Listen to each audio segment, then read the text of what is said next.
Welcome back, everyone, to more Farming Sim 17 with Big Ears 1989. Oh, yes, we are back in action once more. And, yeah, as you can see, all the crops are happily growing. Take off, you hoser. Take off, you hoser. Take it off. There we go. For a second there, I thought he wasn't actually going to do anything. But, yeah, you can see all the crops are very nicely growing. Very nice. Very. I can't freaking talk. No, I want to drop the roller, you idiot. I'm having problems. Alright, this is my little guy right here. We will be doing the straw as soon as we get the chance. I don't know why I'm speaking a little bit German, but I seem to be more diabolical this way. If only you could see the shifty eyes. Oh, it is good to be playing this game once again. Every time between recordings, sometimes I do 2 or 3, and then it's gone for like a week or so, and then I get all depressed because I actually really do enjoy playing this game for some stupid reason or another. It's quite relaxing. Can't really say much else with it. It's just super relaxing to jump in a cab of a tractor and go down to yonder field and just combine the crap out of it. And that's basically what I've been doing. I did build up, obviously, a little bit of money, you can see there. Mostly working on a field project. But with that project, of course, I need to, potentially make a little bit more money to balance out the cost of buying a new field. Which we will be doing, hopefully, this episode. If worst comes to worst, that's what I'm actually trying to say here. If worst comes to worst, maybe I'll just take a little bit of an extra loan. I still owe $80,000, but take a little bit extra of a loan just to buy more land. Of course, more land equals more chances of profitability and things like that. It also means more expense, but there's that margin where the more expense you have, potentially the more income you have. That doesn't always work in the real world, but that's what it should. I say should, but that sometimes it doesn't. It's not applicable. But in a general sense of things, typically speaking, especially farming, the more land you have, the more chance of profitability. Of course, there is the expenses of it. Man, I'm quite surprised how fast that built up. But it's the same thing with my construction business. As you may or may not know, I own a small construction company in lovely Alberta, Canada. And it's basically the same thing. You have your profit margins, and basically you try to hope that your expenses are less than your profit. It doesn't always work that way in construction, but you hope for the best in that circumstance, and it basically is. You try to maximize your profits. And with saying that, I'm also working on another scheme. Real world scheming. Oh, and that's essentially, it's not much of a scheme, really. It's, I have quite a bit of waste, as people might know. I'm actually, I'm in construction and things like that, but there is a huge amount of waste. In the sense of not only wood is easily enough recyclable in my circumstance, but I do a lot of aluminum railing, typically around 2,000 feet a year. Now, saying that doesn't sound like much, but 2,000 feet is a lot of aluminum railing. And essentially, this is what sort of bugs me is I'm not what you call a green freak by any means, but I do strongly feel that recycling needs to be enhanced more. And right now we're stuck in an age where the heavy industrial side isn't recycling as much as the consumer side, and I really would like to change that. And I've come up with an idea that I'm sort of working with, and the aluminum railing, like I was going to say, is there's a lot of waste, and it drives me nuts. And you might go, well, geez, Big Ears, that doesn't seem like that much of an issue, really, is it? Well, yeah, it is. Because, right now there is 2 options. I'm working on a third option, but there's 2 options that you can do. and that's essentially throw it away, which you don't get anything for it, but the pride of throwing it some garbage in a dump somewhere. I don't know. There's no pride in that. Or you can take it to a scrap dealer, and right now what'd they say? 8 cents? 8 cents a pound? Is that right? 8 cents a pound of aluminum. Now, this is crazy because the guys I've been talking to with my recycling idea is if I find a way to purify the aluminum scrap, it works out to being $3 a pound for recycling. Think about that for a second. Okay, the average scrap dealer gives you 8 cents, but yet if I find a way to purify the aluminum myself, or aluminium, depends on which side of the planet you're on. If you're English, you will say it the right way, and that's aluminium. If you're Canadian, you'll say aluminum, and that is also the right way. Better not, get that confused too much. But in saying that, I have found a way. I have figured it out. I have figured it out to its smelting methods and whatnot. I've got it down to pretty close to 90% pure. And the only thing that I'm taking off, essentially, many call it slag, but it's soda ash. Now, that's not waste either. I have found, actually, if you mix soda ash with borax, you can purify gold.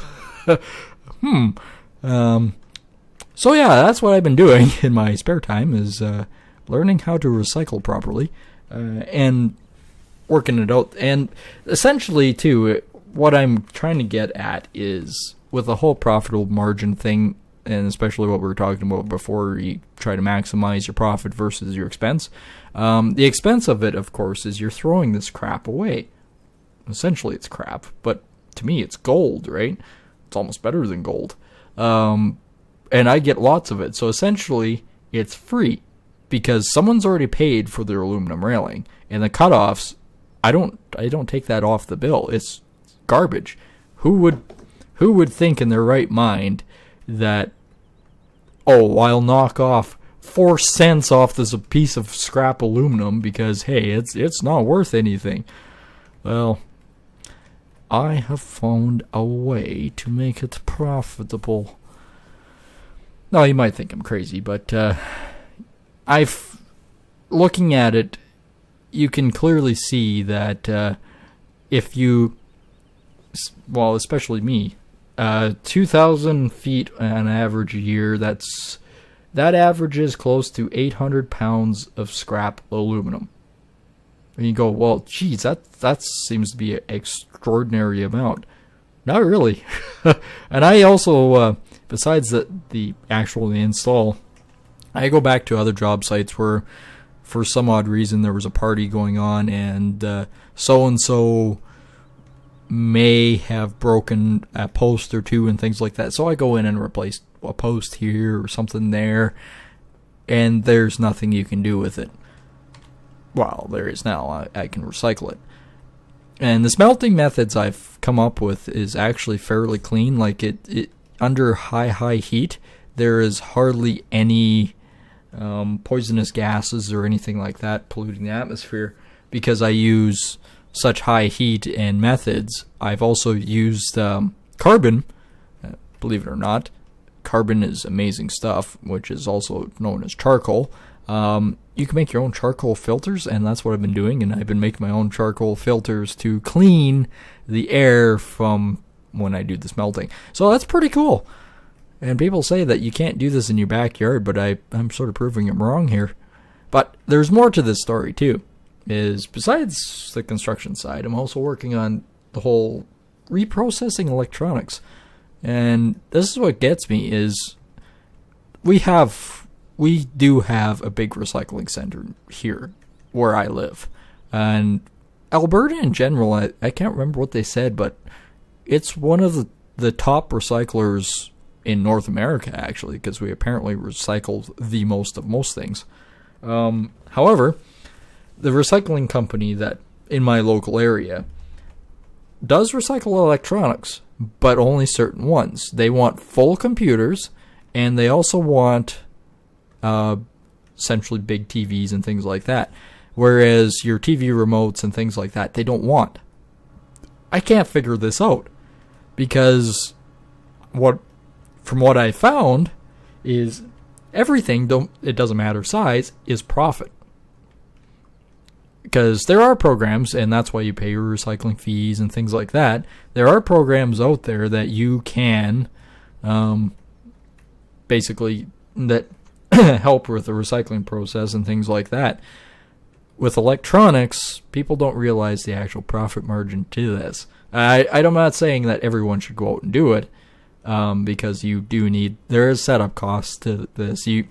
It's not like, okay, well, I've got a handful of screwdrivers and a pair of needle nose pliers. I can do this in my garage. Well, yes and no. There is more to it. From what I'm getting at is I've actually already went through the process of finding a recycler that buys bulk scrap plastic. And then I also have another supplier that, or not really supplier, but someone to physically actually goes out and